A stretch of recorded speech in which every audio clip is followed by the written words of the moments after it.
The CBS Radio Mystery Theater presents...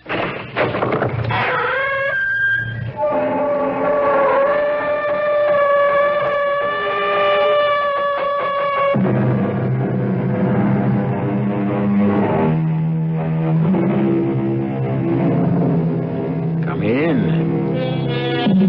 Welcome. I'm E.G. Marshall. God works in mysterious ways, we are told. His wonders to perform. And certainly the strange story I bring you now testifies to that. It is a story of horror indescribable, and yet of love unbounded, of nameless terror, and yet of sweet and gentle fulfillment. It is the story of what befell Kenneth Robinson, Professor Kenneth Robinson, I should say, when he delved too deeply and, yes, too arrogantly into cosmic mysteries which are perhaps best left alone. But you don't understand, Mildred. You don't understand. Oh, Ken, darling, what is there to understand? This isn't the first time you've made your spirit, your astral body, leave you and go wandering. Mildred. But, darling, even when I saw you lying there on the couch seemingly dead, I wasn't afraid. Not the way I was the first time. I knew you'd done it again. Made your astral body... But I didn't. That's what I'm trying to tell you. Mildred, heaven help me. This time my astral body left of its own accord. I've lost control over my own spirit, Mildred. Completely lost control.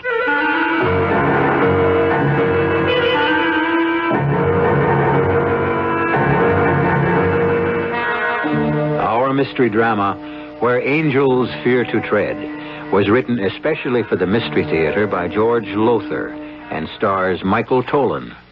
It is sponsored in part by Anheuser-Busch Incorporated, Brewers of Budweiser, and Uncle Ben's Long Grain and Wild Rice. I'll be back shortly with Act One.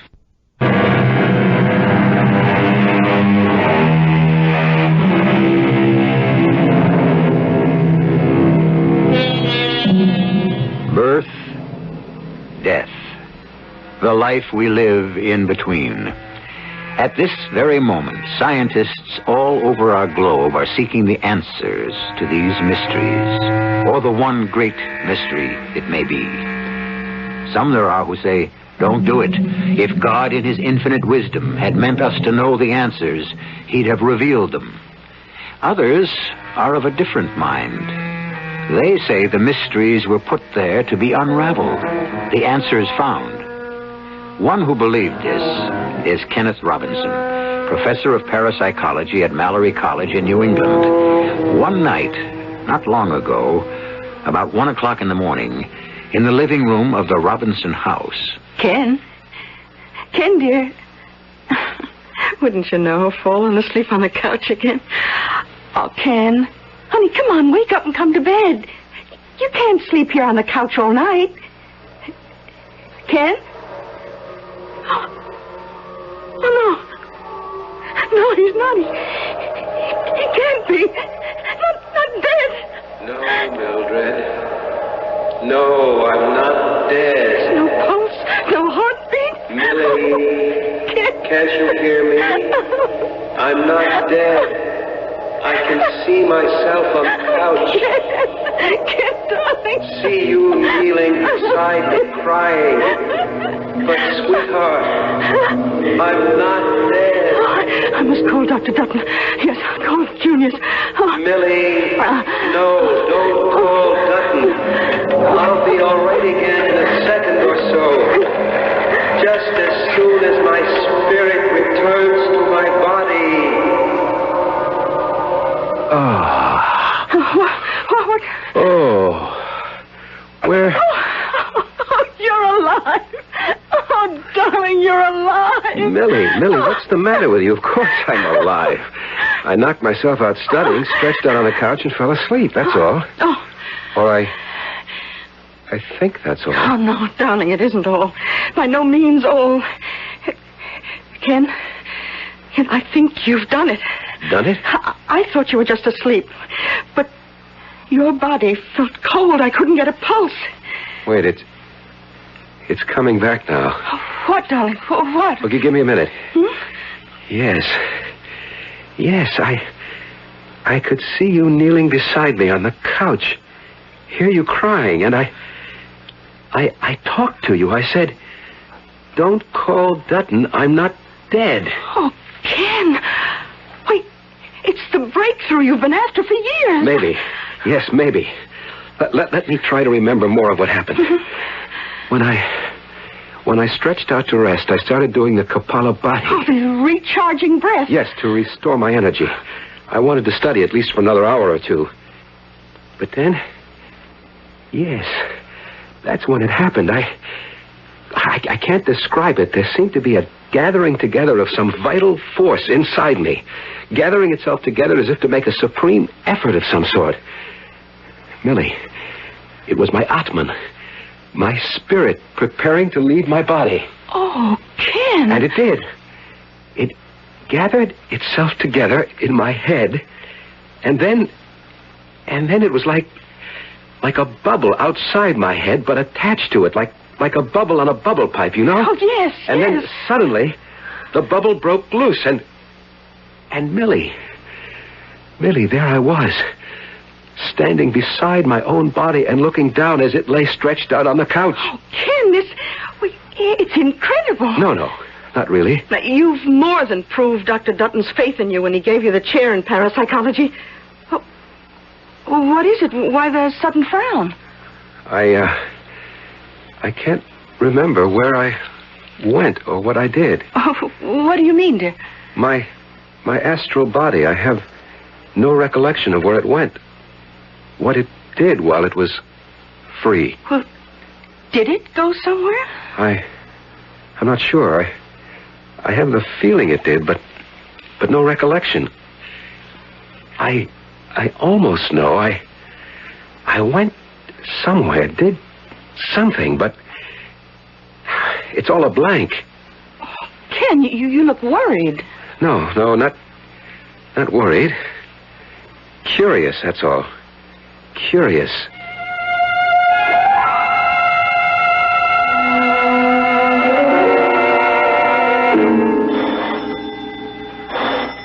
I'll answer, Ken. Yes? Mrs. Robinson? Yes? My name's Peters, Ed Peters. Folks around Mallory call me Bub. Oh, yes, I've heard of you. You own the cider mill, I think. Yes, ma'am. Your husband home? Yes. I wonder I could see him for a minute?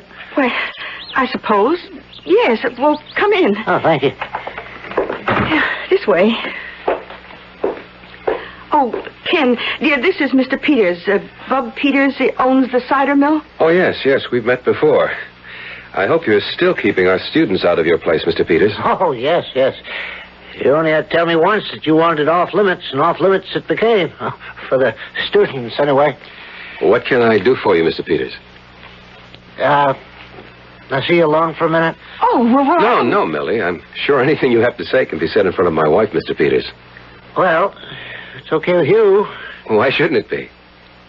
It's about last night. What about last night? Look now, Professor, I don't want to make it in trouble. You weren't all that drunk you're pulling a blank about what happened in my place? Your place? The cider mill? Yes, ma'am? What, are you saying that I was in the cider mill last night? Are you saying you weren't? Well, of course I wasn't. I was right here at home. My wife will tell you that. Well, I got witnesses, Professor. Look, I don't want any trouble. All I want is for you to pay for the damage you've done, that's all. Damage? You wrecked the joint, Professor. You know that. Busted chairs, smashed the mirror over the bar, and... Well, here's a list. If you just pay it, we'll say no more about it. What? 600? I was in the cider mill last night drunk? Me? And I wrecked... Unless you got a twin brother. No, I don't even have a brother. Well, like I said, now, no trouble. It wouldn't be good for me, and it sure wouldn't be good for you. So, send me a check, huh? I can see my way out. No, wait, before you go. Yeah? Tell me exactly what happened, exactly what I did, or what you say I did. Oh, you did, all right. I got witnesses. You come in smashed. What time? Oh, around 1 in the morning. Go on. Well, like I said, you come in juiced real high and you started hitting the booze like it's going out of style, one drink after another. Then you started getting a little too free and easy with the girls at your table. The girls at his table? Hostesses. 3 of them. One wasn't enough, he said. He starts to get a little, you might say, too handy with them, and I told him to cool it. In a nice way, I told him, believe me, but, well, that's when he throws a punch, and, well, that began it. You know, Professor, even though I saw it myself and I got witnesses, looking at you now, even I find it hard to believe. Well, I'll be expecting your check. Well, I guess now we know where your astral body went.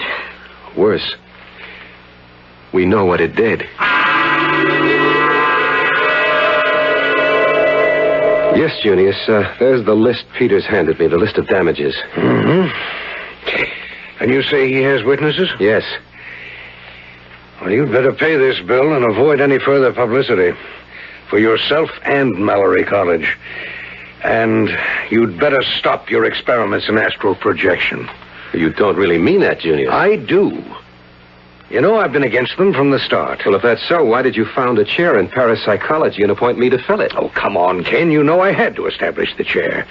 It was one of the provisions of Septimus Mallory's will. Okay, but I've been Mallory believed in life after death. And that's why he wanted the chair in parapsychology, to pursue the study of the paranormal. Which is what I've been doing. Yes, but far beyond what was expected. It was simply to pursue investigations into ESP, psychokinesis, this sort of thing. Not anything so dangerous as astral projection. Dangerous? In the sense that you're trespassing on God's domain. Rushing in where angels fear to tread. Oh, come on now, Junius. Drop these experiments, Ken. I can't, please. Not now. Not when I'm beginning to meet with success. Success? To judge from what happened last night, wouldn't a more precise word be disaster? I must go on, Junius. I can't stop now. In that case, Ken, God... No. I was about to say God be with you. But I don't think he can be. Let me say, in that case, God protect you. I have a feeling you're going to need it.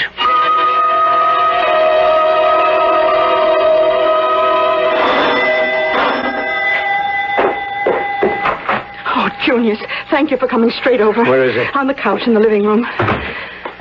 No pulse, you say? Just like the other night, so he's not dead. That I know. All right. No. The faintest heartbeat. Almost impossible to detect, but it's there. Oh. Tell me, Mildred, was this an experiment tonight? Was it a controlled experiment? Not an accident like the first time? Oh, controlled. You see, he lay down on the couch and began doing some breathing exercises.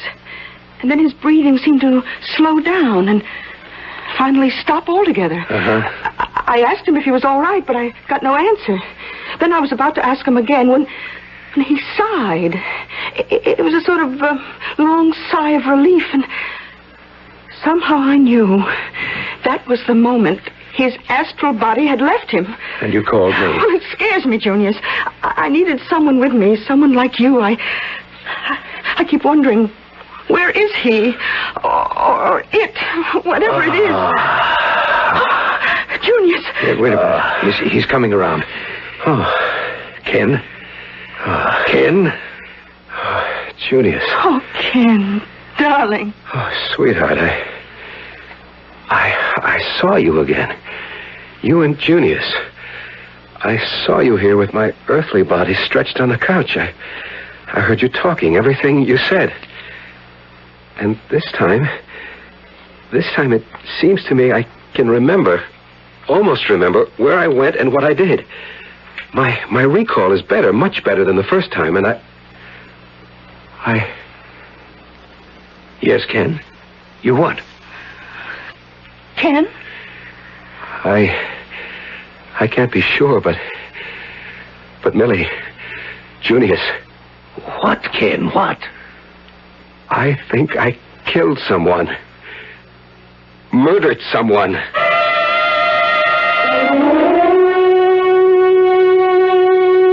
Well, I'll tell you this. Were it not for my own experiments in the paranormal, I'd find Ken Robinson's experience hard to swallow. But I personally have seen things, experienced things, which simply have no normal explanation. And frankly, at this time of my life, I'd as soon have no more to do with them. I'd rather expect Ken Robinson feels the same way. I'll return in a moment.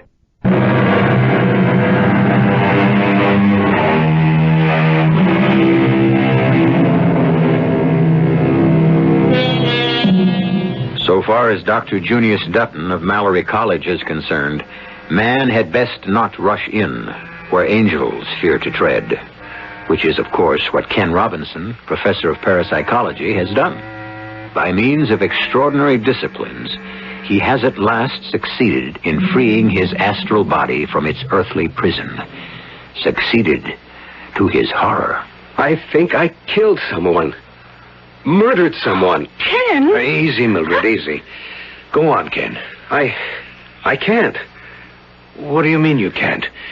You've just said you think you murdered someone. But I can't be sure. It's something I sense rather than know. A feeling.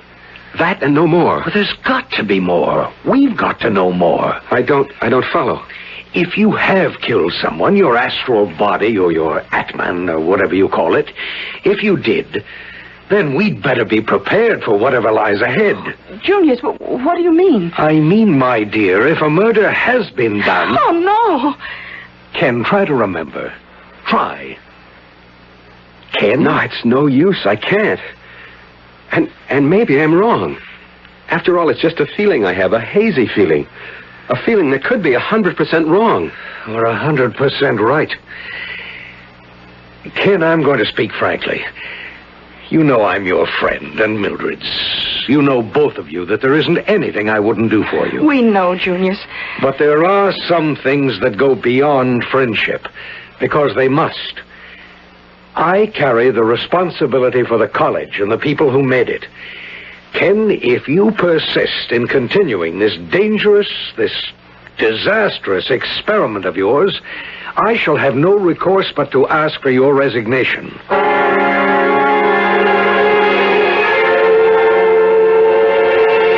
I'm sorry if asking you to come into headquarters has caused you any inconvenience, Professor. No, excuse me.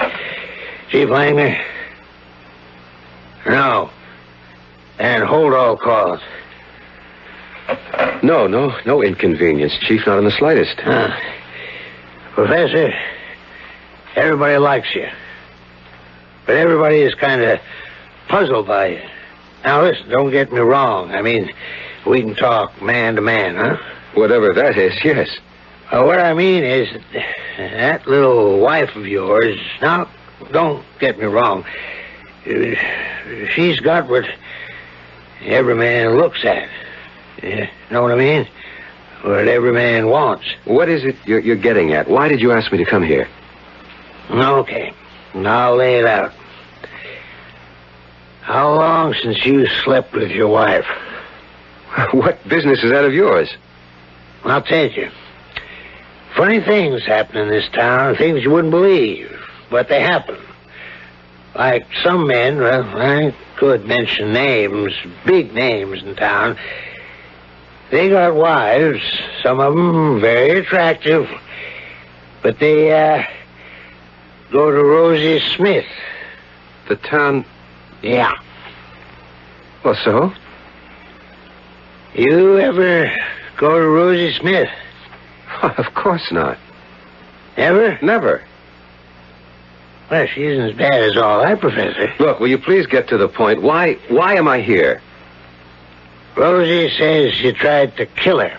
What? I tried to... Where were you 11 p.m. Wednesday night? Where was I? Yeah, where? Why, at home. At home? Yes, at home. Rosie says you're at her place.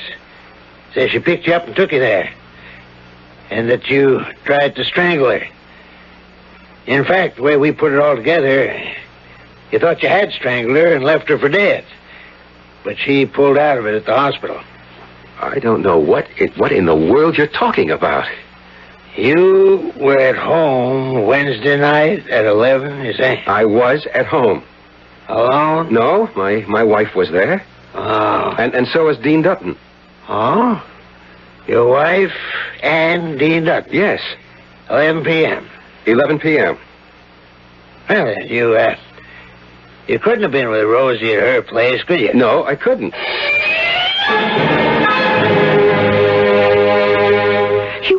You tried to kill her? Strangle her, Chief Langner said. The way they figure it, No, not me. Whatever it is I've unleashed. Oh, Ken. Anyhow, they say I, the would-be murderer, left her for dead, but she recovered in the hospital. Yes, but why would you, of all people, have anything to do with a girl like that? Well, if it comes to that, why did my astral body, my other self, go to the cider mill in the first place? And above all, why did I try to kill Rosie? Millie, what am I to do? I'd say there's only one answer to that, Ken. Stop. After all the years of preparation, the physical and mental hardships, disciplines, after all I put you through? Oh, darling, you haven't put me Yes, through it. I have. It hasn't been easy for you living with a man like me. Well, I didn't think it would be when I married you. Things had been easy, would be as close to each other as we are, as deeply in love. Oh, Millie, I don't know what I'd do without you, without your love, your understanding, your patience. I'll go. Oh, Junius. Is Ken at home, Mildred? Yes, come in. Hello, Junius. I guess I've got a pretty good idea of why you're here. I just had a visit from Chief Langner. Ken, you've left me no choice. I must ask for your resignation from Mallory College. Now, wait a minute, Junius. My dear good friend, I've waited far more than a minute. Wednesday night, I was forced to give you an ultimatum. That you either give up your experiments in astral projection or resign. I asked for a decision within 24 hours. You didn't give me one. I couldn't make up my mind. Ken, I can no longer aid and abet in your risking your reputation, perhaps even your life. I know, Junius, I know. You were right from the start. I was courting danger, possible disaster. And I knew it even when I began. Well, then why did you? No, you needn't answer that. Like all good scientists, you couldn't help yourself.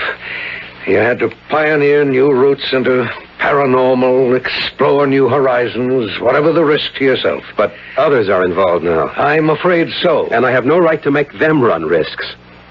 Rosie Smith, for one.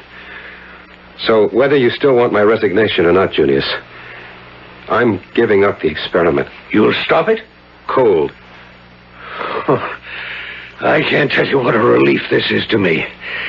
I've been so worried about you, so almighty worried. You've got no idea. I think I have, Junius, and I'm grateful. But it's over now. Experiment ended. Kaput. Fini. Let's have a drink on it. Well, I've said it before, and probably bored you saying it, but I firmly believe that there are some secrets of life God prefers to keep to himself. As I see it, if he'd wanted you to know about them, he wouldn't have made them secret. That makes sense. Sense I didn't appreciate till I... Ken? I was about to say till I tried to murder someone. What a frightful thing if I had. Yes, it would have been. But thank heaven it isn't. You suppose I can be of any help to the poor girl? Oh, in what way? Well, she's in the hospital because of me. Junius, would there be any way in which I might pay her expenses without her knowing, I mean? Here's your drink, Billy. Well, if it got out that you'd paid her bills, questions would be asked. Eyebrows raised. I know. Still, I feel so absolutely awful about it all. Here you are, Junius. Thanks. Well, let me look into it discreetly. We do have a fund for assisting people, students mainly, but I might manage something out of that. Good. Let's drink to that, too. I give you the end of an experiment. Dangerous and, yes, foolish experiment. And thank God, continuing life for Rosie Smith. Junius, catch him. I've got him. Ken, you better get him out of the couch. What's happened to him? I don't know. He started to raise the glass to his lips and then dropped it, began to sway. A state of collapse. Let me see. Junius. His heartbeat is so faint I can scarcely get it. There's no pulse worth mentioning. Skin is cold, clammy. Eyes turned back in their sockets. Junius, does this mean... It means, unless I miss my guess, it means Ken is no longer in control of his astral self. It means that regardless of Ken's plans for the future, his astral body, his other self, has different plans. Decidedly different plans.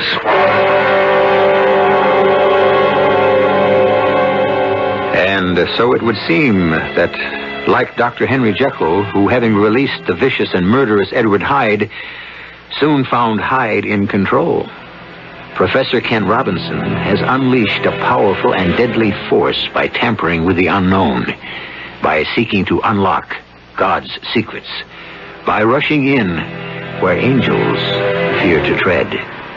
I'll return in a moment or so for Act 3.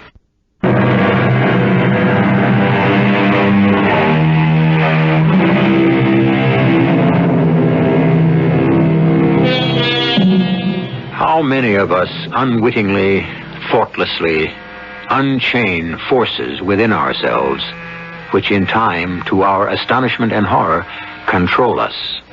How many happy relationships have been shattered by a single word that, once spoken, could not be recalled? How many? Now in the living room of Professor Ken Robinson's home, it becomes all too clear that another powerful and deadly force has been released.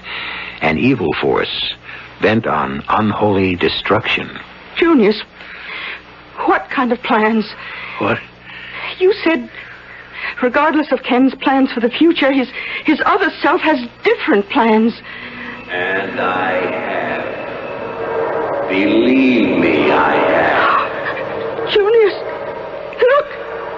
There! Leaning against the mantel. It's Ken!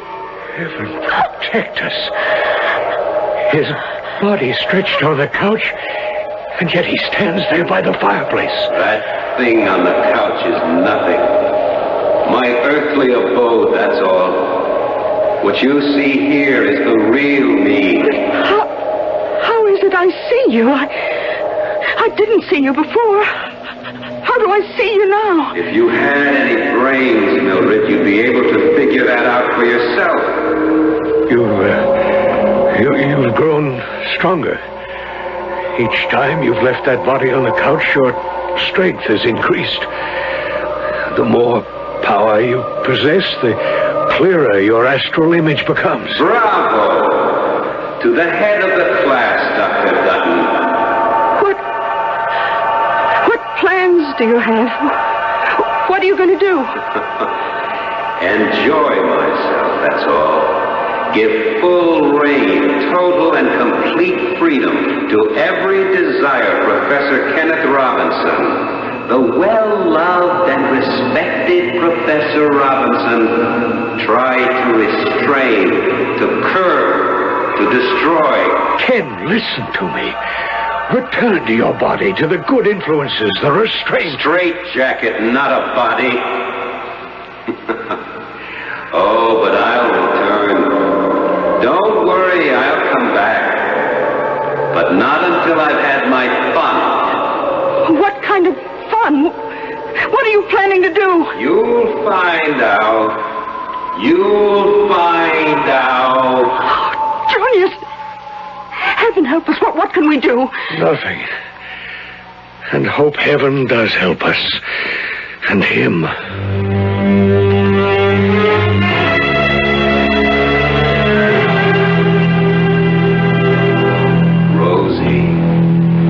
Rosie Smith. Wake up now, Rosie.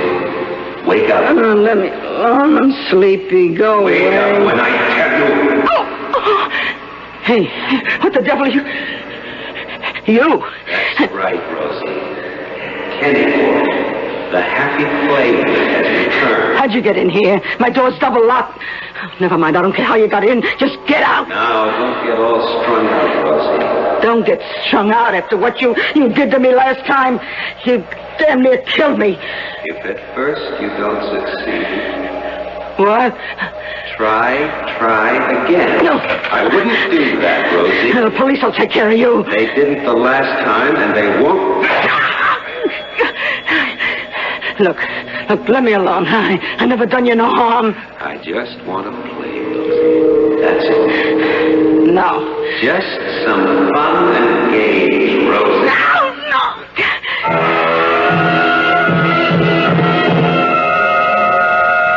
Junius? Are you sure Ken isn't dead? He's alive. Very slow pulse, but a pulse.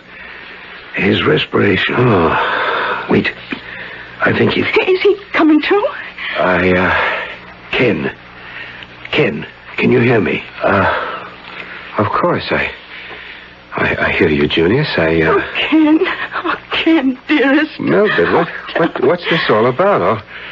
All I do is take a nap, and you and Junius hovering over me like mother hens. What is this? Ken, you didn't just take a nap. You collapsed. Collapse? Yes, and fell into a kind of coma, I guess you'd call it. Collapse? Coma? What in the world... Wait.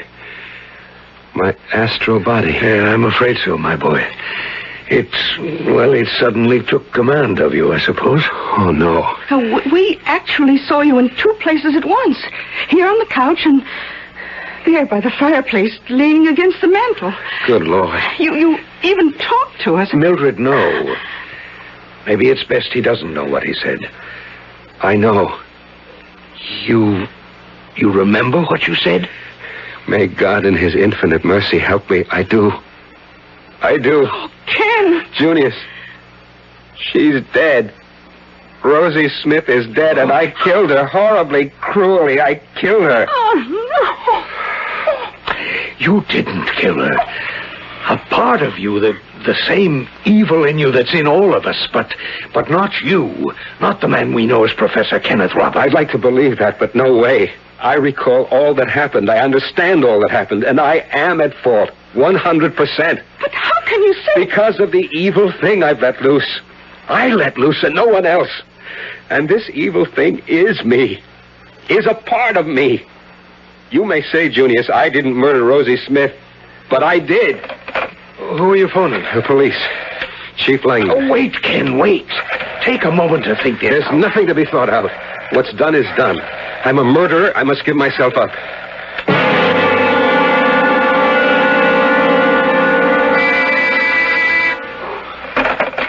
Chief Langley. Yeah? I see. Bad as that. No, don't touch anything until I get there. I just found Rosie like you said they would, Professor. But I don't get it at all. Don't get what? Tell me something, Professor.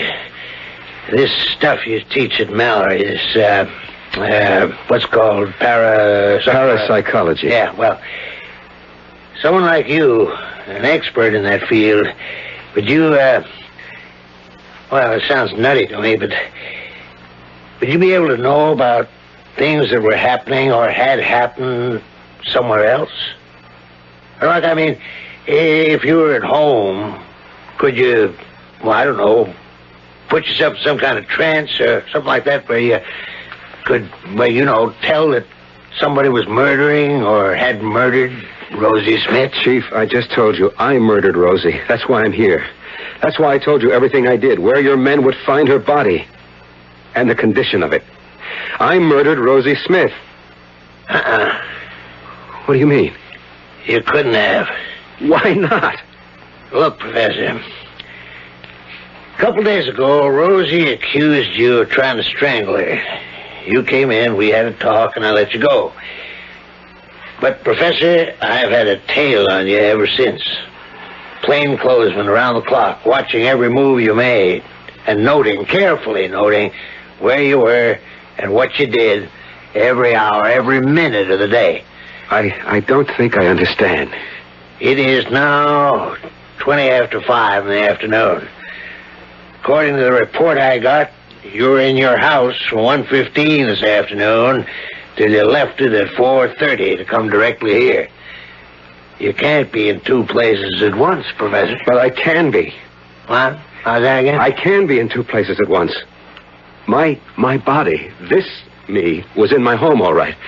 But another part of me, it's called the Atman, the other self, the astral body, can be and was in Rosie Smith's hospital room at the same time. I told you all this. Yeah, you told me. But you don't believe me. Professor, if I believed you, if I even let myself begin to believe you, I'd commit myself to the nearest funny farm. And, Professor, I'd insist they throw away the key.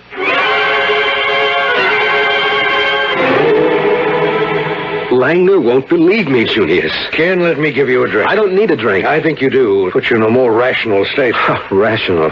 As close to rational as we both can get. To begin with, Ken, you'll never be able to persuade Chief Langner or anyone else that you killed Rosie Smith. But I did. That's a question I'm not prepared to debate with you. But I think we ought to discuss what are you going to do about bringing your astral self back to your Earth body and keeping it there. Junius, there's nothing I can do. Nothing? Your drink. Thanks. Nothing. And I see in your face, it's in your eyes, Junius. You know I can do nothing. That I'm helpless. I'd hoped I was wrong. You have more expertise in these matters, and I hoped you'd say... No hope. I went too far. Junius, What is it? What is it? Ken! Again. Happened to him again. Get him onto the sofa. Just drop that hulk we call a body, Junius. Just throw it on the floor. That's all it's worth. Ken, I'm holding your body, but you were over there. Don't look and sound so shocked. You've seen this before. Enjoy seeing it while you can. Enjoy using your eyes while you can. What are you saying? For years I've put up with you, Dr. Dutton. You and your authoritative arrogance. What? No, we can't do this, my boy. Do that, my boy. Best for the college, my boy. Ken. Much as I regret it, I must demand your resignation, my boy. Well, you'll never ask for my resignation again, Dr. Dutton. Or for anyone's resignation. Here. Wait. What are you doing? My throat. My throat. Let him go. What? Let him go. Before it's too late. Rosie Smith, you're dead. Of course. You killed me. Then how can you be here? You're forgetting, Professor. Forgetting that you're on the astral plane now. And me being dead, so am I. And you think you can stop me from killing Dutton? Look, he's already unconscious. One more squeeze of my fingers around his throat. And you will be condemned to a hell. So frightful and so everlasting. Condemned to hell? The evil we do, we pay for. And right now you're on a real bummer of a trip. Better cool it. You don't scare me. Listen, Proud. That body you see on the floor. No, not Dr. Dutton's.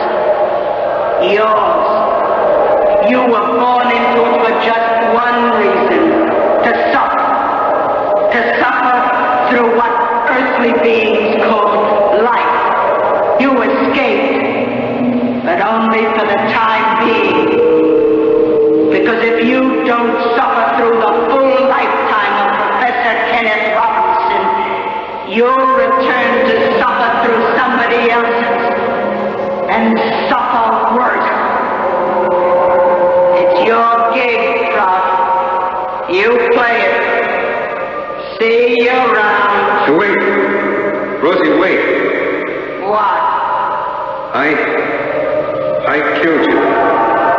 If I did want to make it up, I say if. How would I do it? Go back into his body, and you'll make it up all right. Because through him, the memory will be with you till the day you die. See you.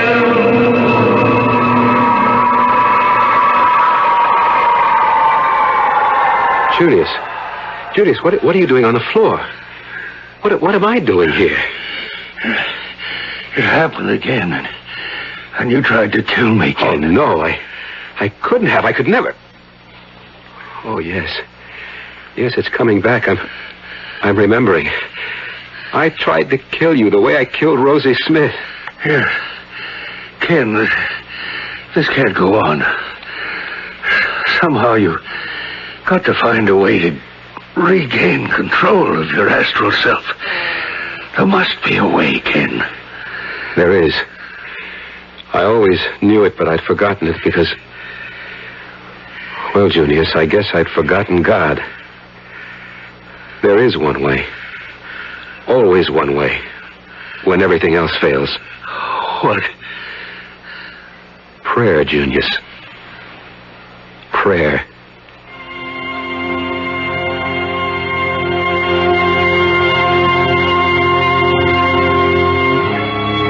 So a man who tampered with God's laws was saved, thanks to God. I, too, have found... Oh, no, don't get me wrong. Nothing so horrendous as what happened to Ken Robinson has ever happened to me. But I have found, in my time, that, indeed, when all else fails, prayer very often succeeds. How about you? Well, try it sometime. I'll be back shortly.